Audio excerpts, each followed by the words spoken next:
Hello everybody, welcome to your channel, The Italian Diary. So in last few videos, I spoke about the admission process to study in Italy and also about the different courses that is available for bachelor's degree students. And in today's video, I'm going to talk about a very important admission test, which I have also spoke in my previous video, that is about TOLC exam. So if you want to do bachelor's degree in Italy, please do watch this video because TOLC is something which is very important for you to know. So in this video, I'm going to tell you everything about what is TOLC exam, the exam patterns, and how exactly to register for TOLC exam in few key details about TOLC exam. So let's start watching. So the TOLC exam, it's an online test, okay? It is organized by CISIA website. It is a common entrance exam that the student has to give if they want to study in Italy. Now, not all the universities, not all the courses will need TOLC exam, but the maximum university and maximum courses will need TOLC exam. But how exactly are you going to identify it? So of course you need to go to the website of the university and then you have to go to that particular course and check the requirements of that course. But I'll tell you the easy way to identify it. So when you see the description about the course, about like what the course is about, the language of the course and all these things, you will see there is a line which will be mentioned over there. That is open access or unlimited access, okay? Unlimited access means you don't need any entrance exam. It means that there are n number of seats that is available. But restricted access means that this course can be only studied by limited number of students. There are limited seats available, so you need to give certain entrance exam for it. Okay, and here comes that entrance exam, that is TOLC exam. So this TOLC exam will be in English language, and when it is in English language, it is called English TOLC exam. Okay, now there are three types of English TOLC exam: English TOLC I, English TOLC E, and English TOLC F. Now it depends your course, which TOLC exam you have to give. So when you will read the eligibility criteria, you need to check whether you have to give English TOLC E, English TOLC I, or English TOLC F. On the screen, you can see which areas require which TOLC. So as you can see on the website of CISIA, it's written English TOLC I, English TOLC E, and English TOLC F, okay, which means that the exam will be in English language. So it is not like an English language exam. It is an exam to check the aptitude of the student and another general knowledge of the student. So it is basically to check what you have already studied in your previous education. So it's not gonna be like too tough. Okay, but still I'm going to tell you that the maths part can be a little bit tough and tricky because it totally depends on your country, how much you have studied and what you have studied in mathematics. So let's see in details all these three exams. So English TOLC I has 4 sections. Maths, logical reasoning, sciences, reading comprehension. Then English TOLC E, okay, which is mostly for management, economics, business students. So there are 3 sections: logical reasoning, reading comprehension, and mathematics.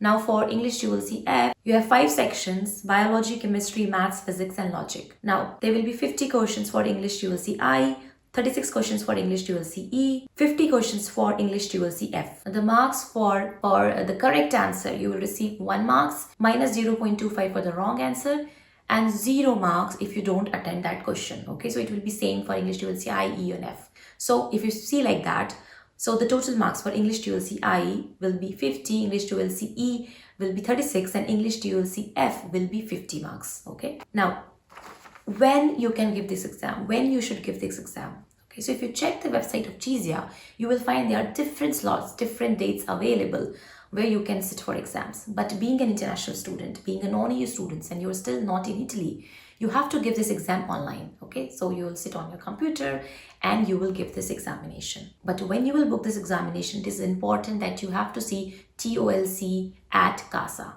Casa means home, okay, because you're giving this exam at home.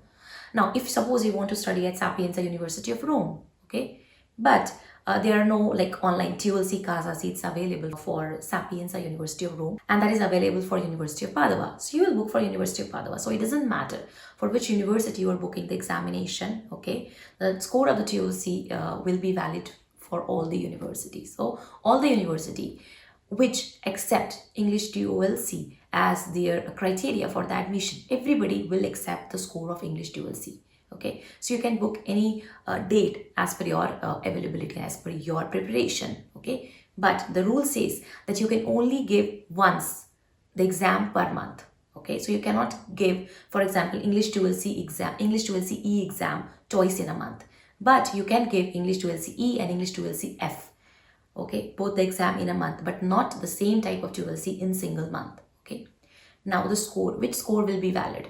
So the latest score, suppose you have given 3 times English TOLC, so the latest score will be only considered, no matter how many times you have given this exam before, or even though your marks were higher than your current TOLC exam, the current TOLC exam score will be considered. Now, what is the maximum marks for English TOLC? Okay, so there is no marks that is provided by CHISIA, because CHISIA organizes exam.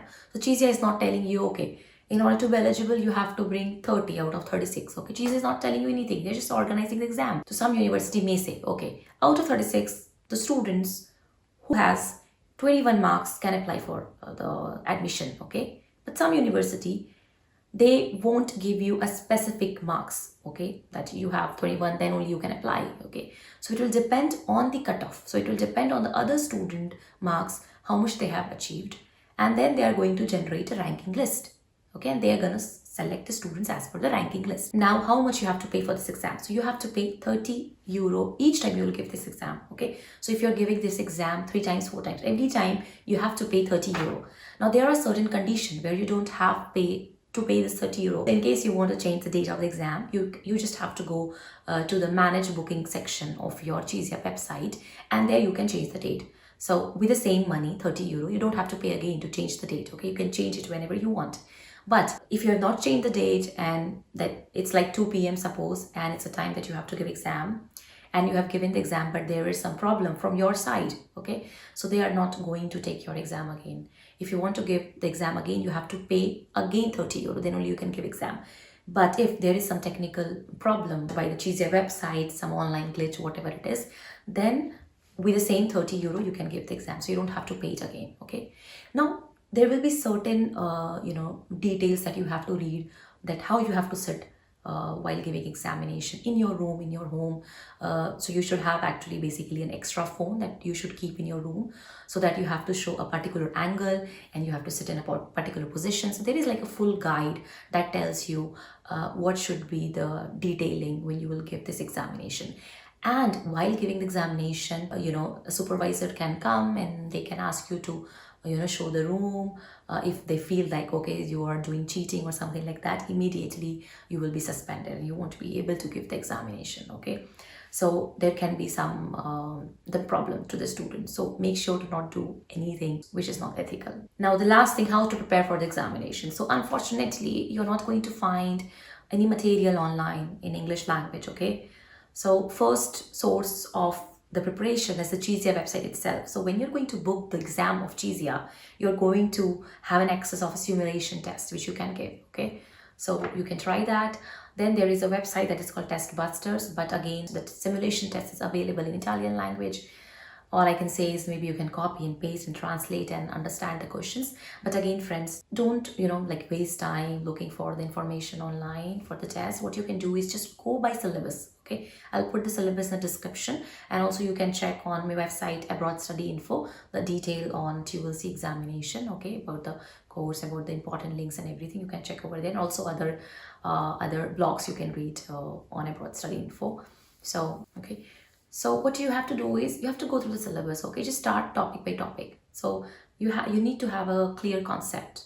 Mathematics is very important. I don't know if you have studied in very detail mathematics in your school. If you have not, then you need to study now, okay? Then logical part will be a bit tricky. So you need to give, you need to practice with the logical part. And how many times you should give exam? I will suggest you to sit for at least once before accepting the final marks of your TOLC, so that you have an understanding of TOLC exam.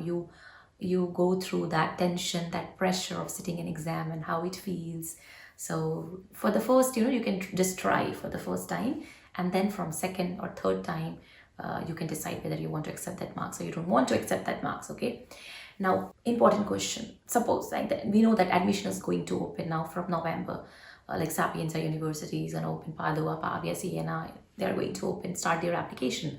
So what you should do, should you give the examination now TOLC, or you should give it next year, okay?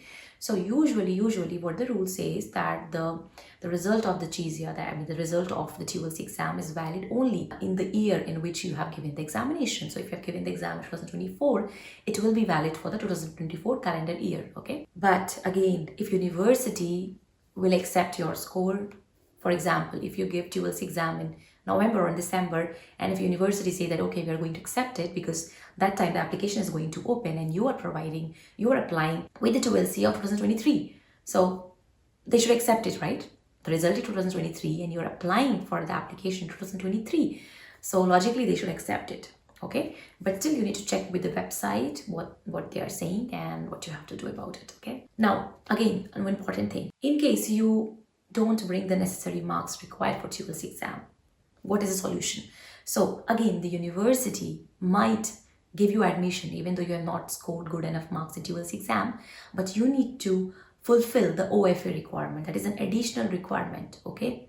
So what is this? What is OFA requirement, okay? So you are going to get admission, okay? Suppose even though you don't bring TOLC, not like you are going to get, but it depends on the university. If university wants to give you admission, okay? So when you will be here in Italy, you will start your study for bachelor's, you need to fulfill that gap of knowledge that you have, okay? So you need to study those subjects and you have to pass OFA exam. Okay, now you will say, okay, if I don't pass OFA exam, what are they gonna do? Because I already have I've already enrolled in this course, right? So if you don't pass OFA exam, they can restrict you. They can restrict you to to sit for certain examination. Okay, if you don't pass OFA test. So they won't allow you to sit for certain examination if you don't qualify the OFA examination, okay? That's why OFA examination, to clear OFA is important, okay? So, I mean, when you're going to read the call, the requirement, if you see OFA, now you must understand, okay, what the OFA is, okay? What does it mean actually? So I think, yeah, that's it. I have given all the information, I guess, everything that was there in TOLC. If you think that there is something it's not clear, just write me in the comment. I'll be more than happy to respond. And if you think that you have some questions, you want to take one-to-one sessions from me, just go in the description and you can book a session with me. Plus, if you want to take consultancy services for intake 2024, then there is a good news that I have recently opened my own firm, Abroad Study Info, and it is based on transparency, it's based on trustworthiness, it is based on the expertise services that you're going to receive to study in Italy. Okay, so you can just head to Abroad Study Info, you can fill the inquiry form and we will receive your inquiry, and then you're going to receive a link to attend a free consultancy session where I will tell you about the service in detail, how much you have to pay in installment, blah blah blah. And if you have any questions, you can ask immediately at that time. Even your parents can join. Okay, so yeah, that's it for today, guys. Thank you so much for watching the Italian Diaries. Till the time, bye bye, ciao ciao.